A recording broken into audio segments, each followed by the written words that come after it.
welcome to Other Lands Editing Podcast, where two speculative fiction writers and editors help you craft fantastical worlds by keeping an eye on exacting editing and foundational writing principles. Every 2 weeks, we bring you interviews with other writers, advice on editing and writers' craft pitfalls, and reviews of popular media to help you grow. So sit back, relax, and join Margaret Bates and Midnight Voss as we discuss all things writing and editing.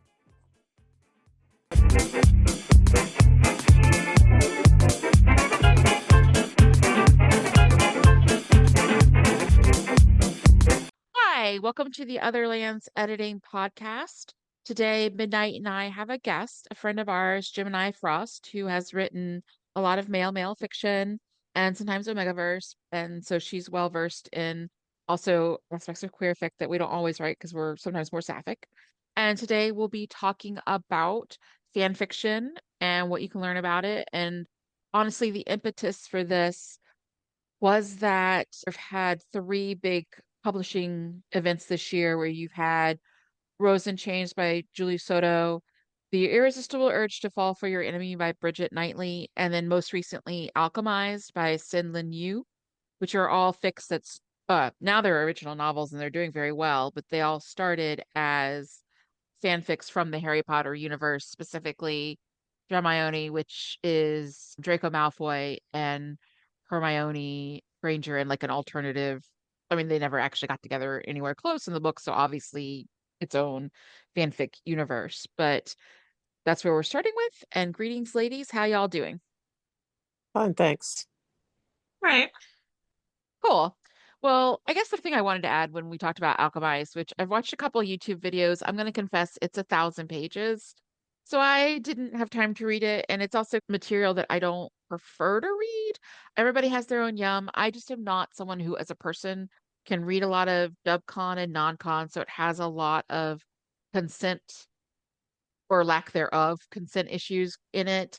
And so I skip out on it, but just as a warning, and I'll put trigger warnings in the notes too. But Alchemized deals with this hybrid of Harry Potter, but also a Handmaid's Tale. So there's a lot of sexualized violence and dubious consent and forcing sex and all sorts of stuff. So it's very dark. It's a very dark romance set up.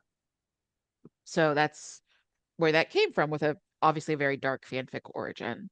So That's where our conversation really started of the concept that alchemize is two things, two individual properties put in a blender with a new magic system, and how mixing those ideas is usually what you would start with when you're trying to make fanfic a little more original, is that you're probably not going to say, I'm going to copy this fanfic and just change the names, because a little while ago you would gotten sued for that.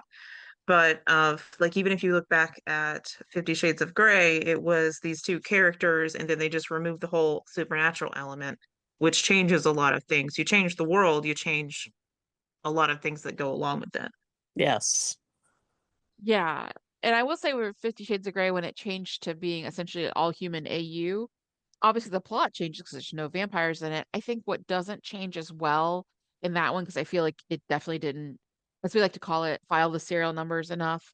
But I feel like when they pulled to publish it, they just wanted the money, so they didn't care about changing too much. But the Control F approach, really, the backbones, the characterization of the characters is still there. You can still tell that Jose is supposed to be Jacob, the ambiguous other love interest, and you can map all of Christian's siblings easily onto who was which of Edward's siblings in the book. So it still has the pitfalls of maybe the characters are too much outside of if they're supernatural or something, too much personality and appearance wise, like their source material.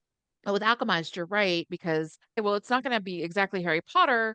It's not going to be exactly a Handmaid's Tale because it's mixing a lot of things together. And then I think you said that they were able to develop a different type of magic system for this, or some of the videos said they worked on a very different type of magic ideas than the ones you see in Harry Potter on top of that. You would really have to, because the magic system in Harry Potter is not just a soft magic system, it's sort of chaotically developed one book to the next. So it would be outside of fan fiction, it would be hard to have something that other people would buy into because there's no rules. You can use words sometimes of like some potions sometimes. Rebuilding the magic system would be really important if you were going to borrow in that way. Yeah, you need something more coherent. I did see in at least one review that was very critical of it, because again, YouTube's a great tutor, but that they felt that some of the elements of it drawing from alchemy took shorthand notes or sort of cribbed ideas a lot from Full Metal Alchemist. So its magic system works similarly to that. So I guess it's almost like That's a triple odd. fusion. Yeah, because they're like some of the things that are in it aren't like traditional alchemy. They're more following the way that it was set up in FMA. Sure. So I guess it's kind of three things at once. We'll get to the ethics of like how does that work with, are you only popular because you sort of got a niche in the fandom, fans of X property are now fans of you by extension. But I guess first we want to talk about like we're all have either been fanfic for writers or are sometimes poke at it. So, you know, what exactly makes up doing fanfic and what are advantages of doing it? What are things that you guys have learned over the years doing it? That sounds like I keep saying like doing it like bow chicka wow wow, but writing fanfic. Well, for one thing, I learned, and I'm Gemini, by the way, I have learned that, how to write a lot because fanfic readers are they like to read. And, if you want to keep them happy, you got to write all the time, constantly. Plus, you get feedback with every chapter, which is something you don't get in regular novel writing. And it's very nice and it keeps you going in many ways. It's harder sometimes to keep going with original fiction.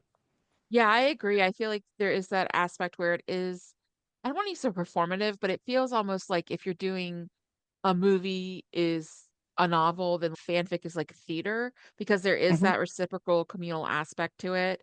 And it is helpful to get that feedback, especially maybe if you're just starting writing or getting your feet wet, because people will, they don't always, sometimes they'll offer some constructive criticism. Sometimes people are out there and they're annoying, so they'll offer more than criticism you're ready to hear yet because you're a baby writer. But it helps you understand, like, even if you just get feedback that's generally, oh, I like this, or your dialogue's really good, it encourages you to build on skills that people sort of notice as well. So I think it's a really good way to get that nurturing feedback most of the time. I mean, outside of shipper wars or people being lame on AO3 or whatever. And I think you're right, that's very encouraging. It can be like a little dopamine hit. So it encourages you to write, and you're right, or correct in that it teaches you to write daily or pretty often to both keep that cycle of feedback going because you get excited because people are getting into it. What about your experience with it, Midnight? Um, I mean, I'll just piggyback off of that to say that from a writing pedagogy standpoint, what you guys are talking about is really something that we struggle to give students is this really strong sense of audience that you're writing to other people and that you're creating something from your head that they're going to read and enjoy. And so when you're writing those moments where you're going to set things up to make them super happy and then rip their hearts out, you're doing those emotional things and getting that practice because you can imagine them very concretely. It's can be for some people very difficult to imagine an audience, and that's a very useful place to develop your training wheels of you just have them ready to go. They want more and more and more, as Gemini said, of they always want more from their favorite ships and things. So they're ready to go and ready to watch or read with you.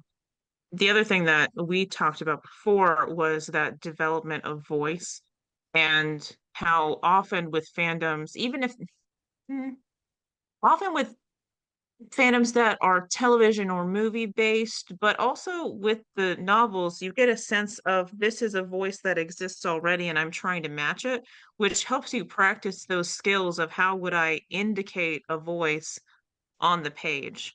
And that's a skill that you really want to develop and practice.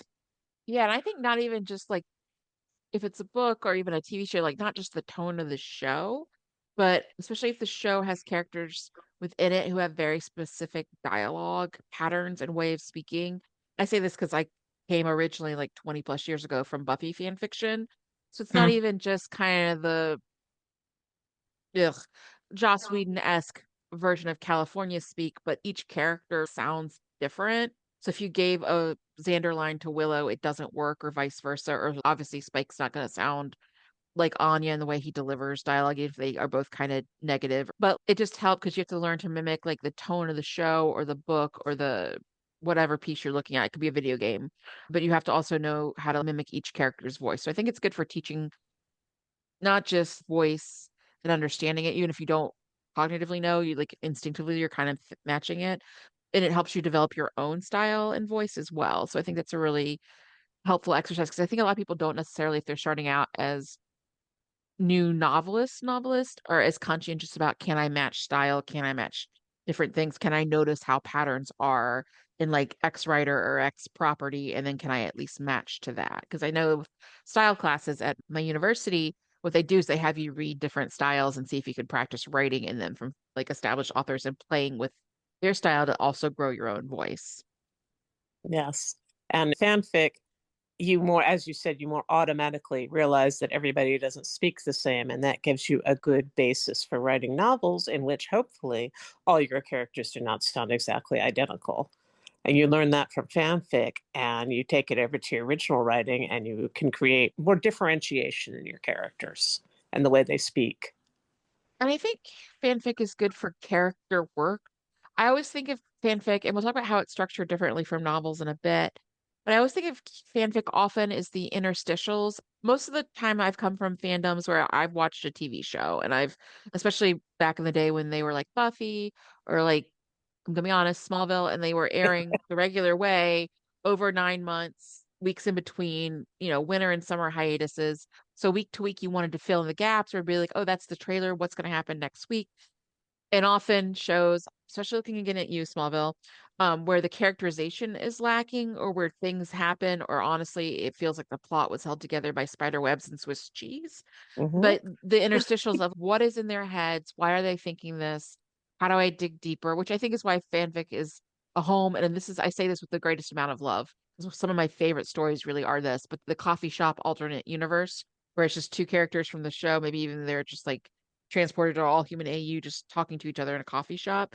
Because I think it wants you to get at those deeper levels of motivation and characterization that sometimes a bigger property or if it's a side character doesn't get the attention to get that fleshed out. Right.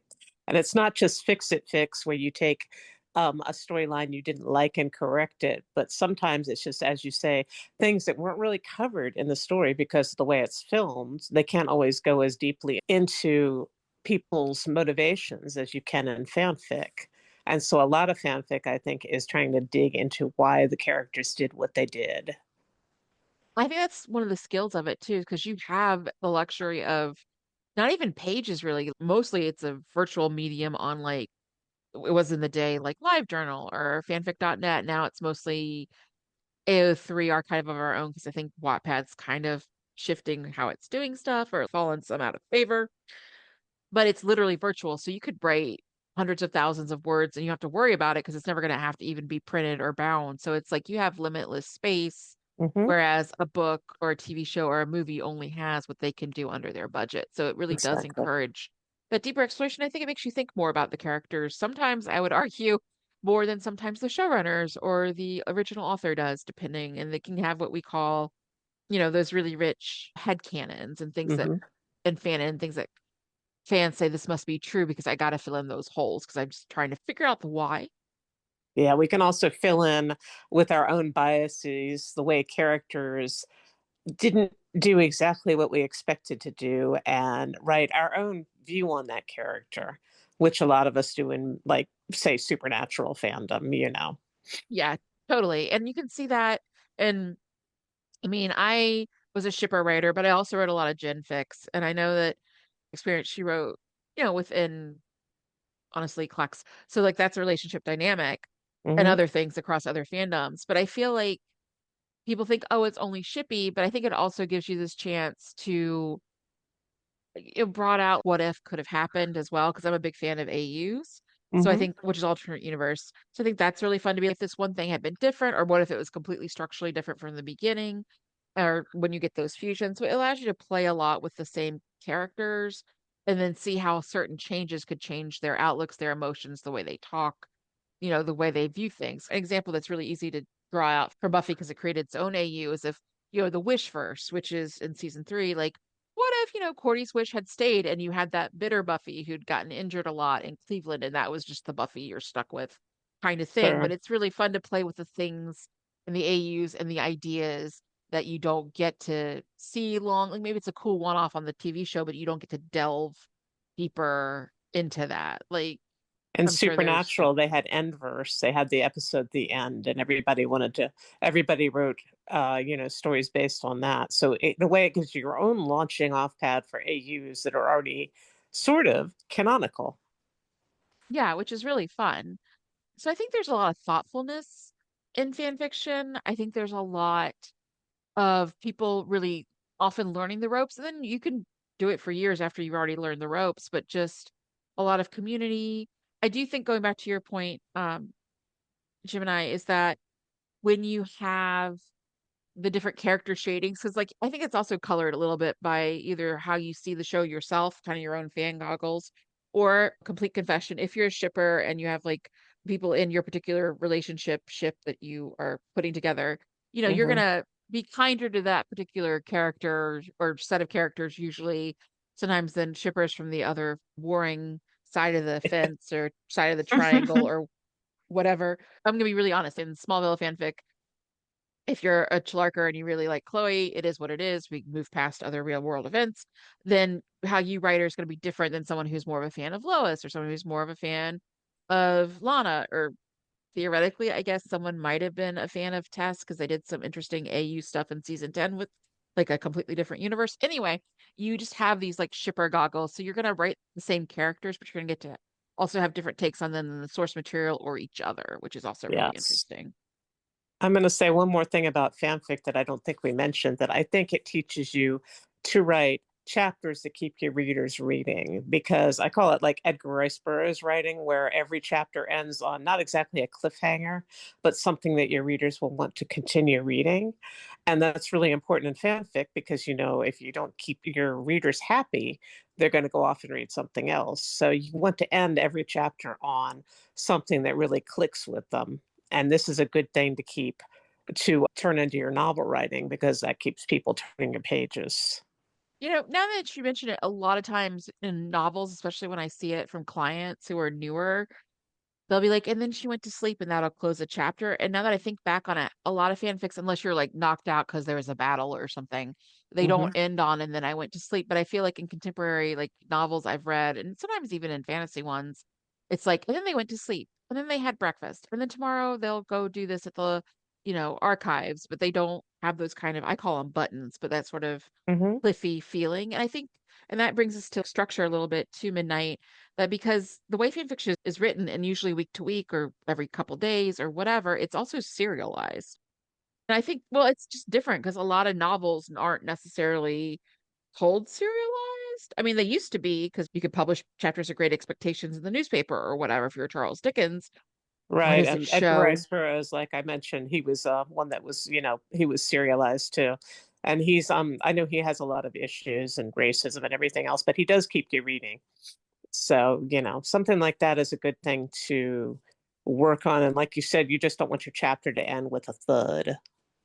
Yeah, Yeah, but and so I think what you're talking about of like the serialized structure, ending a chapter in a way that creates more tension is good. But if you're looking at the overall structure, it has to go somewhere more quickly than it does for fanfic because, as Gemini said, the readers want to read forever.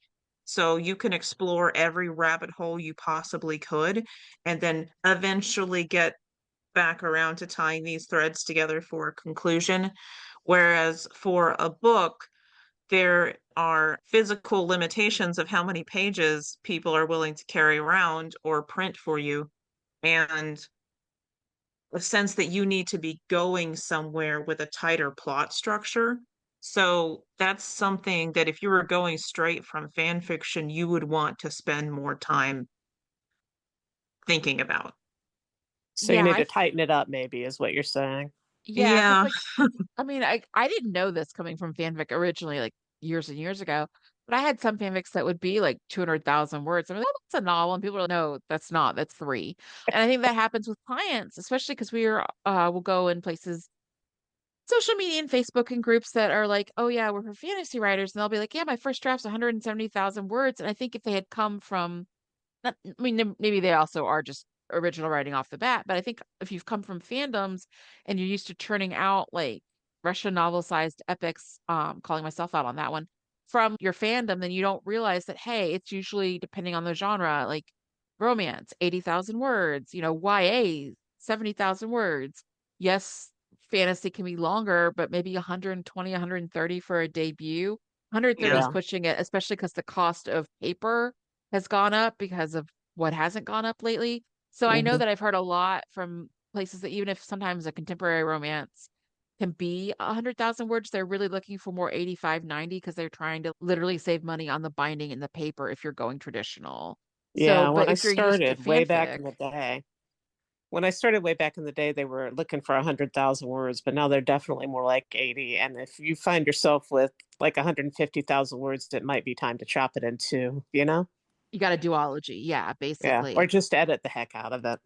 And I think the other thing about it being serialized, like again, not that it's a bad thing, 'cause people love it, it's addictive. There are other things that do that kind of model. Like I know Kindle had theirs and they've sort of moved away from that model, but I know Radish was for a while, and I know there are other places to get the serialized versions of original stories. So it did catch on from that Wattpad sort of fanfic tradition. I edit for a writer, Regina Christian, Jasper Hyde. He goes by both. And so he's doing sort of a serialized bit by bit about a version, sort of extrapolation of Dracula, which technically wouldn't be fanfic because it's out from under copyright, but it's the same Mhm. idea of retelling a story. But again, serialized, and that works because it's the expectation of the readers like signing on for the subscription or going to Radish or whatever. But because books themselves aren't serial, you do have weird parts if you try to just shove a fanfic and like say it's a book now. And I think that happens a lot in 50 Shades of Grey because everything feels very episodic or Mhm. like almost like a soap opera. Like this big thing happened, and then it's fine in the chapter, and then this other big thing happened, and that can be a holdover from the fanfic serialization pattern. I think that's a very good point. And when you decide to file the serial numbers off, you do have to do a lot of editing to make sure you fill in the empty spaces that the reader is filling in their head from the original source material. Yeah, exactly. And that's a good point because I think the two biggest skills I think atrophy or don't get as developed with fanfic is that you don't do, unless you're like super AU that's almost unrecognizable as the original property, you don't do a lot of your own world building. So Hmm. you don't develop that skill. And it's really hard to do first chapters or beginning parts of actual novels when you've started with fanfic because you're like you said, the reader has to fill it in and like Hmm. you're used to everybody knows the players, everybody knows the chess pieces, everybody knows the setting. But when you jump to original fiction, you're the only one who does, and you've got to work on transmitting that to your readers and like building that so they understand it. That's true. But just like anything else, you need to be careful you don't lay down too much information up front, too. You have to build it in a more subtle way so that you don't wind up giving them a lot of information up front. So, just like any other book, you don't want to, front load all your universe at them. Yeah, and I think it's a different because I can also tell sometimes when I've edited things that I'm like, if I squint, this feels like X property fan fiction a little, just because details are left out. I Hmm. honestly was doing an editing job a little bit ago for someone who kind of, it was clearly sort of one of the stories was like an homage to, we'll call it an homage to Hmm. Rick and Morty.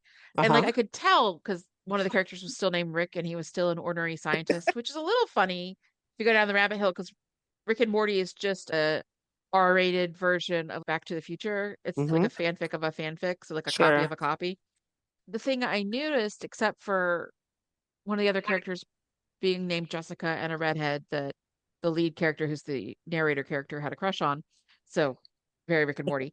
But is that they didn't give descriptions of anybody. Like you just expected to know like what they look like. And I think that's an artifact of fanfic too, is you forget to set up like oh, I'm used to going to Luther Mansion. I'm not going to describe what it looks like or even my version of it in fanfic. Or, oh, everybody knows that Buffy's a blonde. And then you forget to like tell people what your characters look like when you're setting up your initial chapters in an adaptation that changes it around.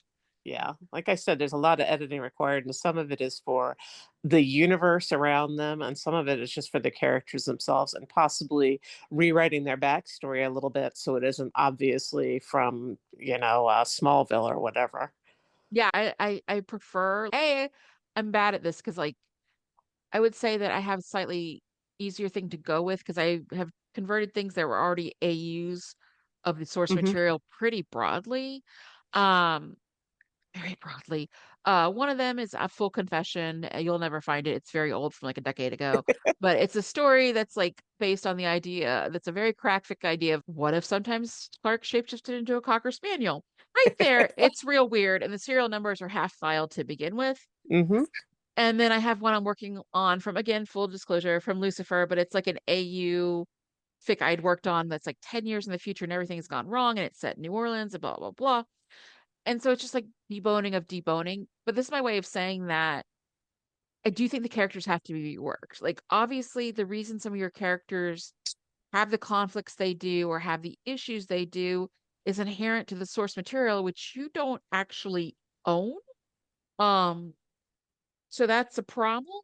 Hmm. Like for example, if you're doing supernatural, like what you're doing with, let's be honest, Dean most of the time is some manifestation of like depression because of the worst dad ever issues, because his dad was like this awful Marine hard ass that put all his like grief and guilt on Dean, and Dean was a parentified child to like lead all other parentified children.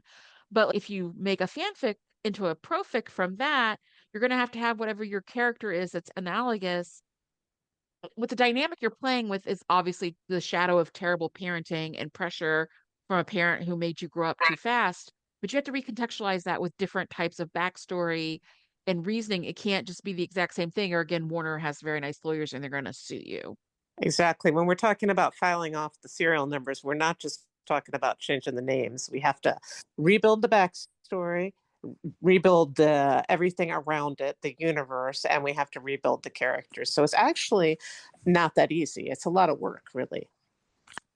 Yeah. And I think part of the character rebuilding is also, I really think it's important to think about changing their appearance as well. I think the bigger thing is to change their backstory enough that you don't get sued. And so they're, same maybe dynamic or conflict that was interesting to you as an archetype to begin with, but it has to be changed. Like again, daddy issues, or Mhm. like, I don't know, Buffy's a very chosen one kind of story or whatever, but you gotta like reframe it. But Right. like I These are also don't think it's tropes, good to have the but same look.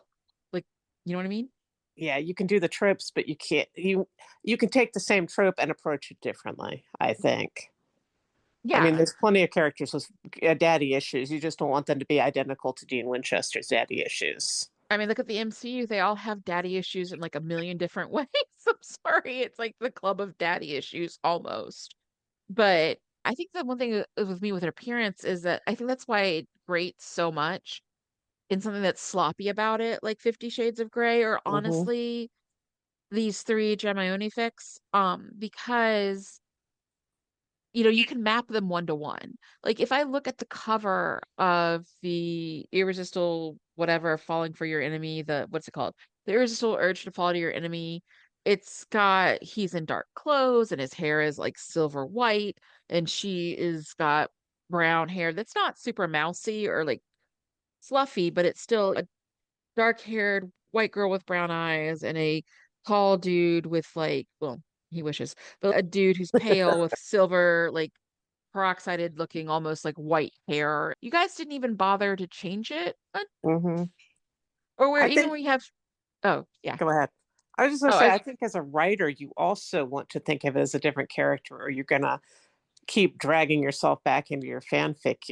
It is, yes, you base this character on, say, Draco, but you want to make sure that he's a different character, yeah, the in every mannerisms and way. things.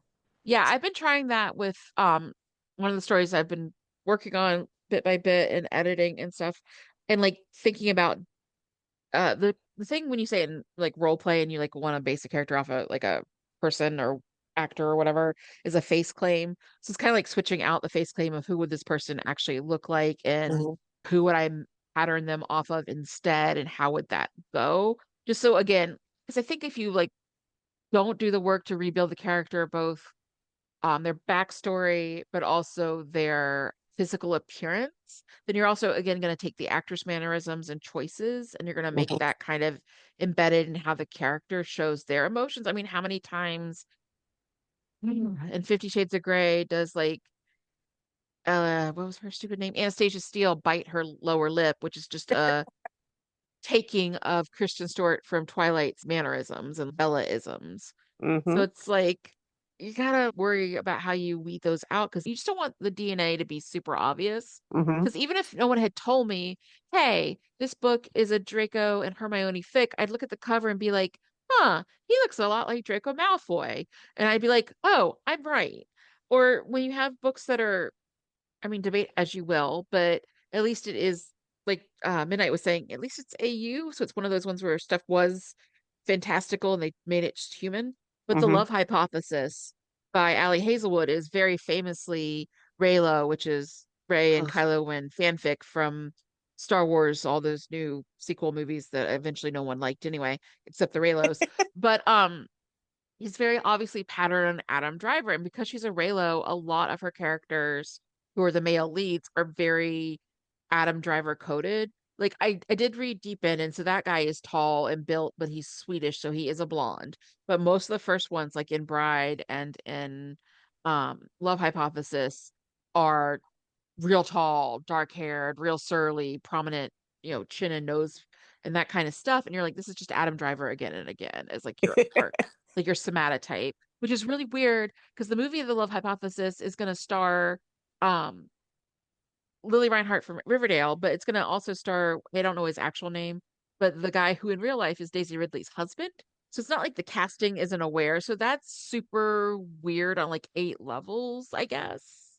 But yeah, I do think there's something to be said that you got to change the appearance so it's not because it's going to affect your characterization writing too. I think It's kind so. of like an Back Avi.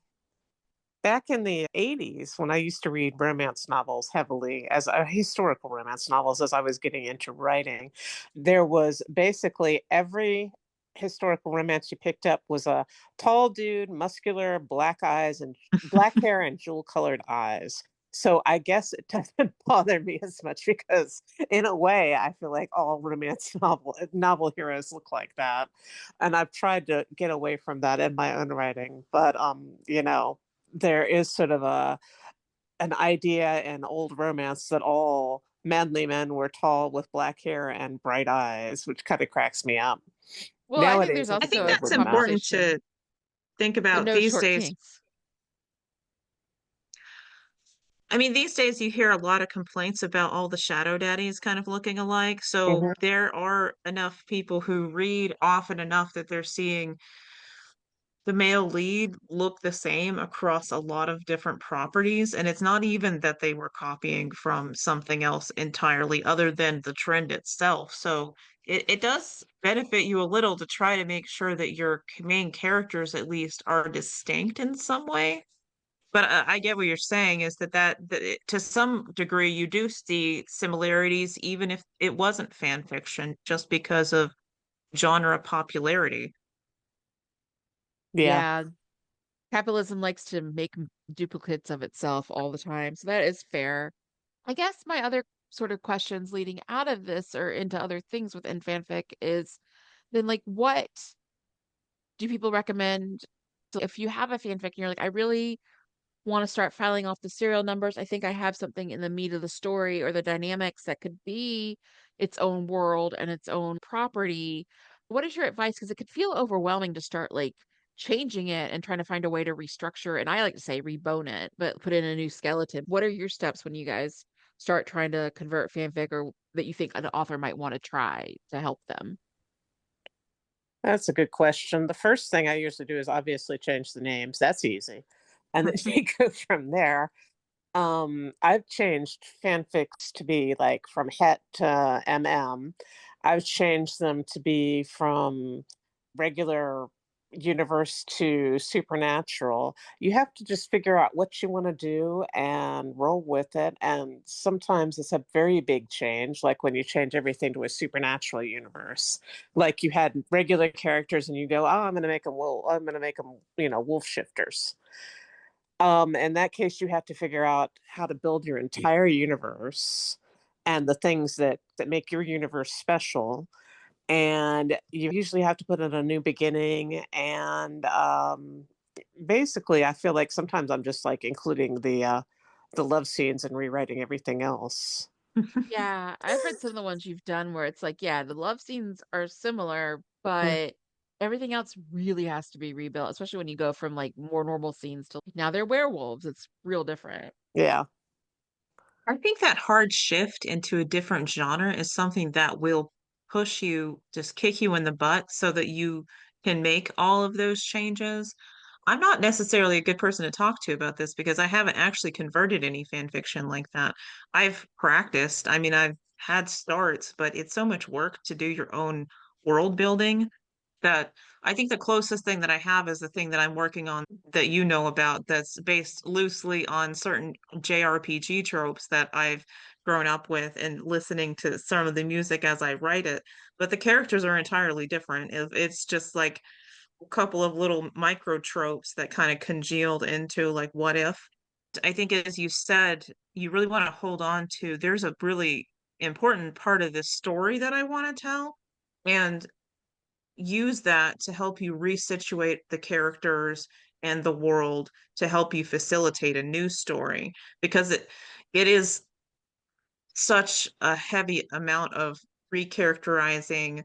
um, you mentioned in your class, you had the one class of doing about fan fiction, of Yeah. rebuilding the character's backstory and recreating the core wound and all of that. Of you have all of the steps that you otherwise would have had. You just have a little bit more of a attachment to it because you had this concept out of fan fiction. Yeah, I think that's really true. And I think for me, one thing is that, and again, this is because a lot of my fanfics are such AUs of AUs, that what Yeah. happens is they are though, like Superman's actually sometimes a puppy. You're like, okay, that tracks or whatever. But because they are pretty AU to begin with, there's a lot of original characters that get filtered in there whom I begin to like really like and work with. So it becomes also not just that I'm okay, this is the core wound or dynamic I want to work from, but this is how my canon character in the AU has interacted with a lot of my own original characters. So it gives me a way to dive into, okay, now I'm going to give a bigger platform for the original characters to step up as I'm reshifting and figuring out how to make the canon based characters more original and more their own thing. And that helps a lot. If I don't know, like if you, for example, watch Grey's Anatomy and you wrote a Grey's Anatomy fanfic, I don't know how well you do if you tried to convert it to just a story about two doctors at a hospital, but now the hospital's in like Paris or something, or like Toronto, If you but it's had still Grey's the same thing. Anatomy and it was the zombie apocalypse and also Meredith is a witch. Yeah, that's So yeah. so you keep all of the things where they have dubious relationships with their superiors, and then everything falls apart, which is not that far from how every season of Grey's Anatomy goes, because those people have lived through shootings and bomb threats and a plane crashing like twice and a ferry crashing where Meredith almost drowns. Like it's already so disaster prone, you might as well put a supernatural disaster on it and then pick your favorite characters because you can kill off as many as you want. Yeah, and I think that's a good point. I think that's why I have a sort of issues. I don't know, because again, I haven't read any of them. I am unclear if Rose in Chains has magical elements in it. I know for sure that the irresistible urge to fall for your enemy has a magic system in it, which is actually a little interesting because it's basically like, what if you use magic, but it was through a like a lymphatic like system in your body, which sounds weird, but it's actually kind of much more interesting than what Rowling came up with. And then Mhm. Alchemized obviously uses some kind of alchemy system for its magic. But like what you did is kind of it's not a one-to-one conversion because again with Alchemized, I know it has input from Handmaid's Tale, at least for some of the politics and dynamics and totalitarianism of it.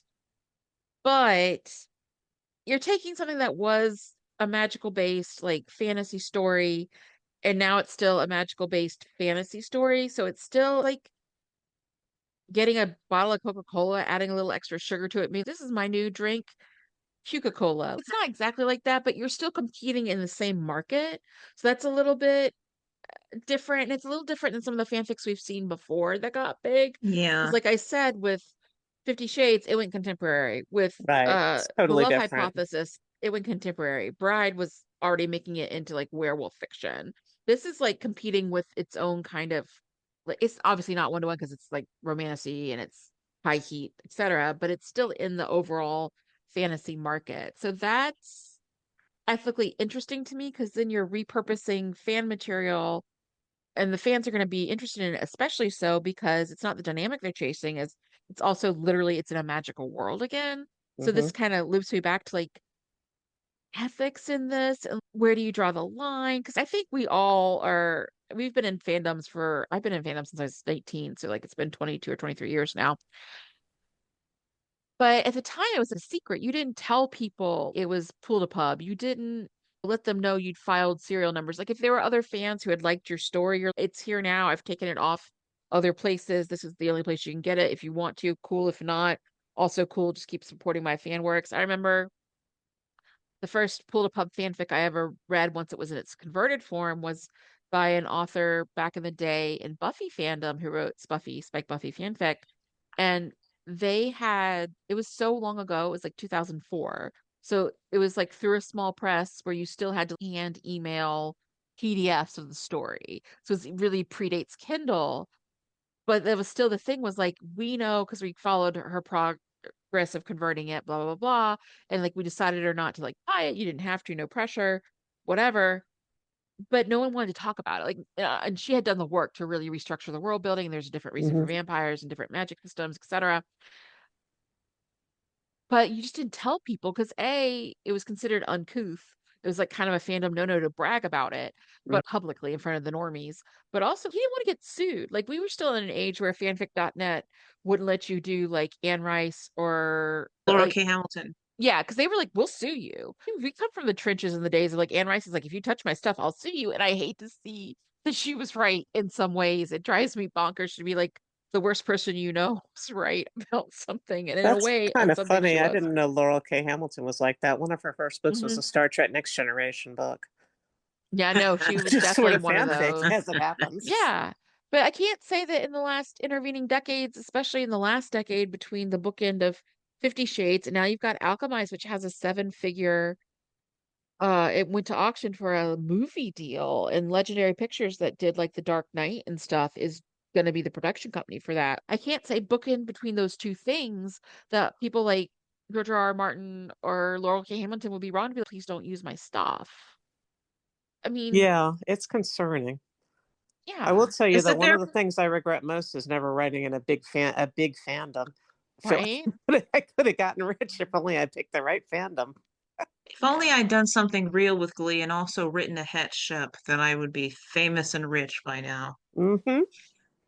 Yeah, I mean, the ethics aside, it's also really interesting that if you look at the top Harry Potter ships, Dramione is four because it's the first top heterosexual ship because Hmm. there's been a big boon and obviously Harry and Draco is a big one too. I don't know why people want to give Draco a love interest. I despise Draco. He didn't learn a darn thing. He never did anything. I don't Look, understand why he doesn't end look, the look, series look, in look. jail. The reason that Draco is so popular is the thing that you guys were talking about before, people writing fics and people looking deeper into the character than was actually there. So, because the Exactly. books were coming out incrementally, they were looking into, well, his father is an absolutely terrible person. What would it be like to grow up like that? And trying to give depth to the character Hmm. as the books were happening, and then eventually the finales came out and he's still like a baby Nazi. So with him and Snape, you had people developing the characters far more than J.K. Rowling ever intended to do herself. So he was a fan favorite for that reason, not because of what he ended up being. Right. And also That's that it's that's an fair. interesting concept as to what would have happened if Harry had been friends with somebody from Slytherin and, and I guess redeemed him somewhat, but none of that happened, which again, It's that's why a you have That the it fanfic fanfic. thing. Yeah. was that it ends Yeah. up being the actual enemies to lovers, and not in that. I mean, it is in Alchemist, but not in the way of like this person is an absolute creep to me and abuses me, but enemies as in we're on opposite sides and we're supposed to hate each other. There's a tension there. and we overcome it by stepping toward each other incrementally, kind of enemies to lovers. So that drives a lot of the Slytherin, Gryffindor ships, is that Mhm. they're meant to be on opposite sides and they have to figure out a way through it. But that's not necessarily what gets picked up.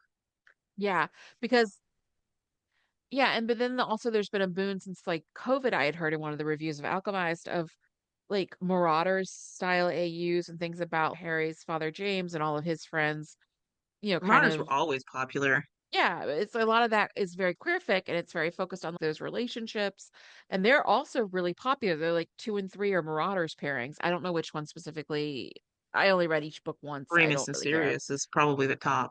Yeah, but they don't get to be. I mean, I'm not saying you necessarily need to like piggyback off a fandom who all park the toxicity of her transphobic assholeness, but it's there. It makes me squick. I don't like anything that even draws attention to her or any type of thing that might make Harry Potter more Yeah. popular or whatever. I don't like it.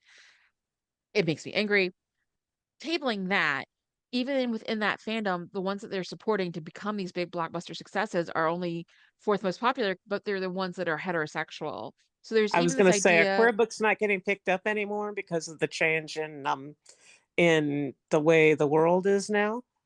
Maybe, but like you would think that if you have 2 or 3 bigger ships within Harry Potter and 3 of them already went so gonzo, you're getting movie deals out of them that you'd want to at least think about it. But then queer ship movies don't do well because you can't cut out enough to like show them in China and make money on the box office that way. And the Yes. So big that's probably part publishers of it. have always been shady like that. Like they've always been hesitant to pick up the queer ships and then get the big book deal. Even with, let's say, Shadow and Bone and Six of Crows, like they only got the crows in there because they were doing the Shadow and Bone part. People who don't know what that is Lee Bardugo. Six of Crows is amazing, but they only got the queer part in there because she decided to like blend them so that she would be able to get the more interesting characters in there. But then it got canceled after 2 seasons because of, like, oh, well, we can't sell this, we can't keep selling this. There's trends against it. They're not willing to go to bat for those stories. Yeah. So I mean, and you would also say that the author of Alchemized, Sinyan Liu, I think that's their name. They're in being queer, but still the book that gets sort of famous in that pile is very much a het focused fic. And again, I don't know how they square being an NB writing in a sandbox with the world's most transphobic person, except for Elon Musk. I don't know. That's their own struggle to figure out. Well, It doesn't miss me that when you make it big in fanfic, it's always the het ships. Like if that weren't true, then there's so much MCU fanfic that would have like pole vaulted to the top of all right. these original charts. It would Yeah, I be a mean we all Stephen Bucky know like it was everywhere. Stephen Bucky universe all over the place, literally. So it But you doesn't hope miss that me. the author of Alchemized is able to keep this going. I mean, the thing that was annoying with 50 Shades of Grey and some of the other ones that jump forward is that they don't have anything else to say, really. So if the person who created Alchemized has enough wherewithal to develop a magic system, even if it is based on anime, I like It some of wouldn't the be anime hard to magic. Shut up. be better. And so like if they have that much creativity, maybe after this one comes out, they can continue to put things out that are not based off of JK Evil, develop from that. But it's very hard for people who are queer or non-binary or trans to even get picked up. So the politics of getting published are so yucky to begin with that you can't necessarily say that you can use your fan fiction to make it big. Yeah, and I can't say what people would do, what people should do.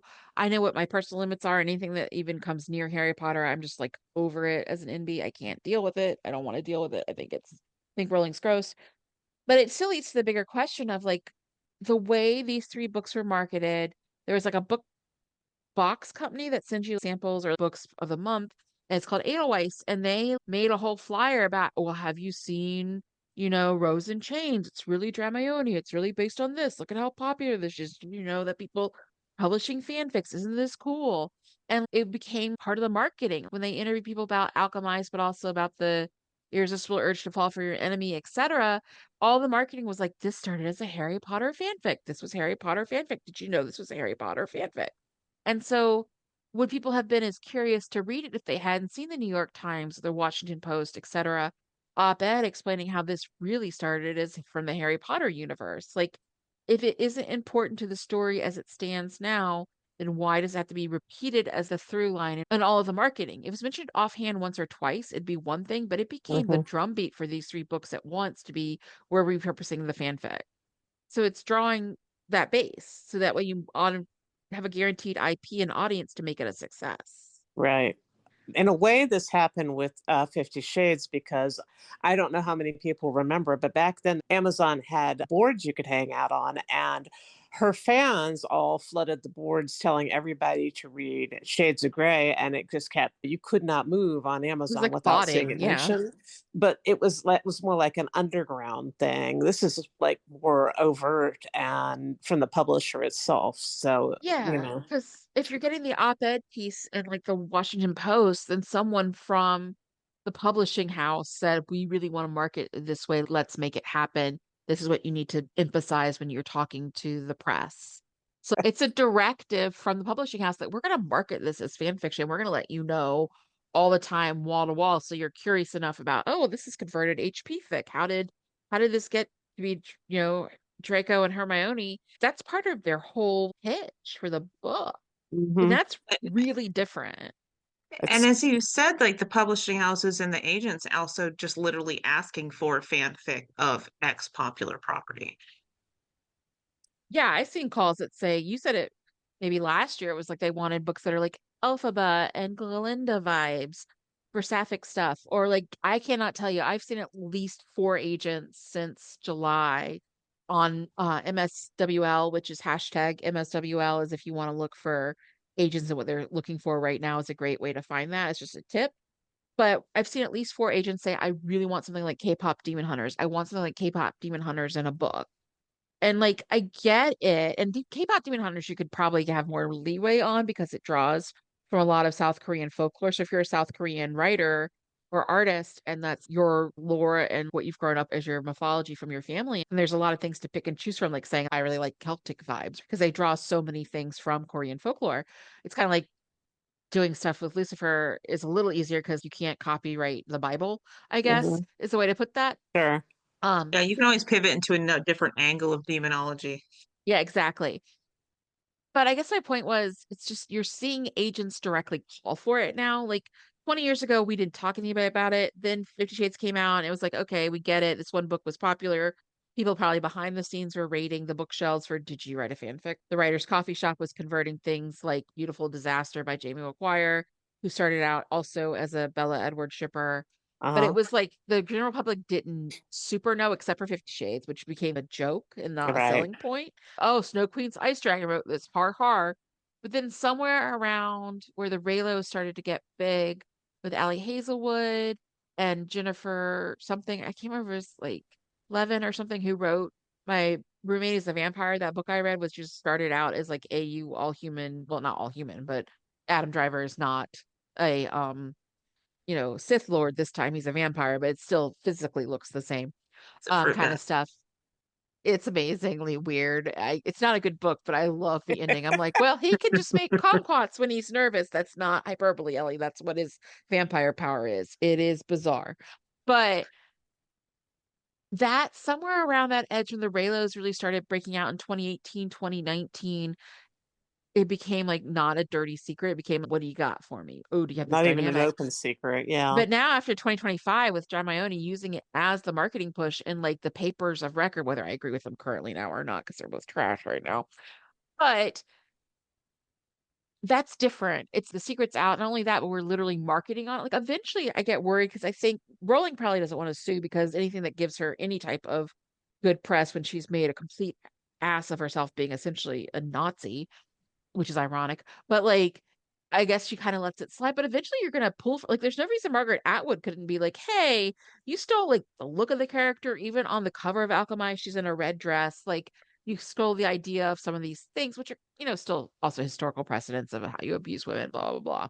But like, eventually, somebody's gonna pull this trick. Some publishing house, even if it's Penguin Random House, it's gonna be like, "Oh, this is a great book. Didn't you know it was based on Batman fan fiction, or is based on Little Mermaid fan fiction, or is based Hmm. on whatever big It'd be multimedia hilarious. company Gregory will, Maguire tried to sue. yeah, will sue the ever loving crap out of you. Or like, I don't know, this is Back to the Future fan fiction. We're going to sue the ever loving crap out of you. I'm thinking about big movie studios and Universal, Warner, and Disney, because no one wants to really screw with Disney, were the first three that came to mind. But like, eventually someone's going to pull this stunt with something that Disney really is going to sue, and then no one can do fanfic again. Like, that's what's Well, going to happen. I It'll be back think to we're underground. already in a dangerous spot because of the current administration, and the people running the administration are anti what they think of as porn. And they're Which very likely to come after things like Archive of Our Own eventually. So already I feel like we're in a precarious situation, and deliberately printing fanfic as thinly disguised original novels is that are dangerous. high heat, by the way. Yeah. Yeah. Yeah. Yeah. It's I mean, frustrating. It's because I especially don't if want you it to write ruin it queer for stuff everybody like we do. else. The queer stuff is probably the first to get hit. Yeah, because then they always define just existing as a queer person in a queer space as porn. Yeah. So it becomes a cudgel and a slippery slope for everything else.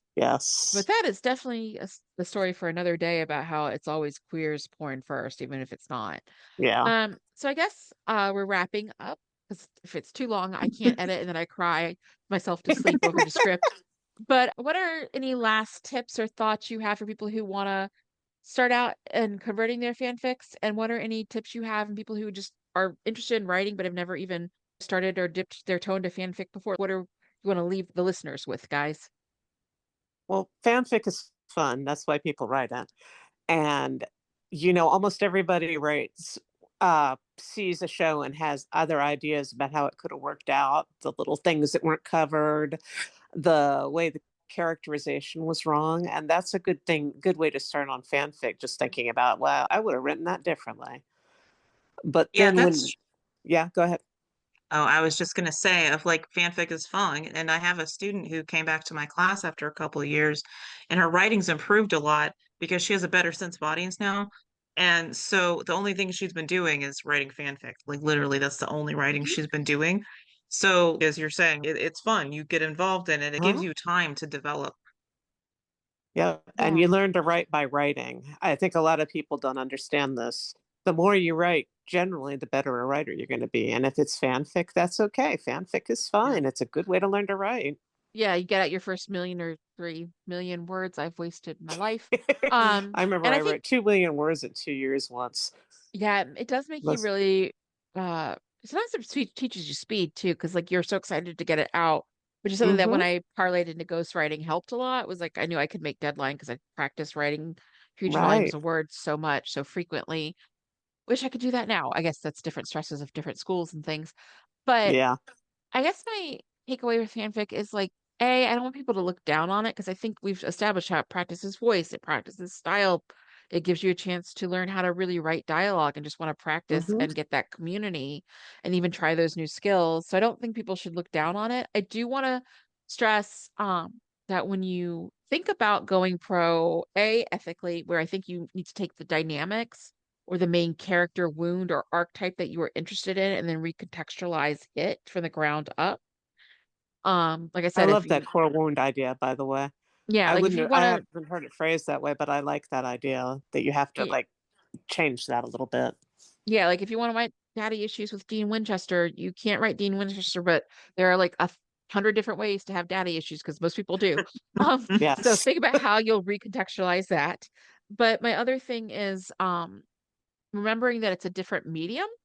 And that I think a lot of the things you see when people think of bad fanfic turned profic, I'm looking at you, 50 Shades especially, are the things that hang over. And I mean, not even like characterization, but I mean serialization where things aren't tightened up and where you don't realize you have less space in a novel. Also, a serialization where you feel like you reminded me of something that just happened where I'm sitting here reading my book 2 chapters ago, but obviously is an artifice of fanfic that's being serial because you might have put an update 3 weeks later, but you want to remind them of something that happened 3 weeks before. But you see that Mm-hmm. a lot in things like 50 Shades where it wasn't edited enough. You're, I don't have amnesia. Why are we repeating this? Yes, So, exactly. and then, You have to edit stuff like that out and not be repetitive. and I don't liken it to one's better or worse than the other. I liken it to a movie script is not the same thing written out as a book, is not the same thing written out as a fanfic, is not the same thing written out Mhm. as, I don't even know, a graphic novel. Right. They're all different mediums. TVs and They're writing for movie different shows. TV shows consideration. and movies aren't the same. They're different. It's a different art Yeah. form, basically. So just, yeah, you even if you pulled it and you changed the characterization enough and the world building enough and leaned into more original characters, if you're still keeping it that serialized format that runs for 180,000 words, it's still not a novel yet. You'll have to do some like actual content cutting to tighten the plot because Hmm. you can't explore interstitials in the same way in a novel, honestly, because even if you're self-publishing, it's a business. You can only make it so big. And if you even want to have a print option or have it in a form people are used to reading when they read a novel, it Hmm. has to have a certain tightness to it of, depending on the genre, 80 to 120 or Yeah. 130,000 words. Or Just you can do a has to fit. duology, which everybody claims Yes. to hate, but which somehow seem to sell okay anyway. Yes. Alchemized is That's because duology, some or not people are Alchemized, really tired of reading irresistible five-book duology. series. Yeah. It's better to do that than here's my 200,000 word behemoth. Will you publish it for me? Yes, true. But anyway, ladies, thank you so much for talking with us today, Jim and I.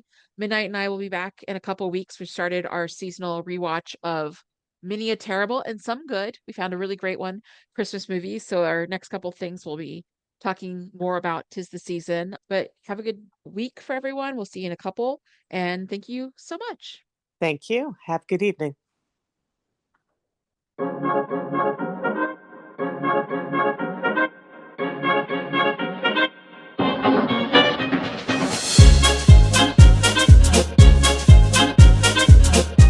Thank you for joining the Otherlands Editing Podcast. Look for our next episode coming soon. And in the interim, be sure to like, share, and subscribe. Also, if you want more information or want to connect, you can find Margaret Bates and Midnight Voss at our site, Otherlands Editing.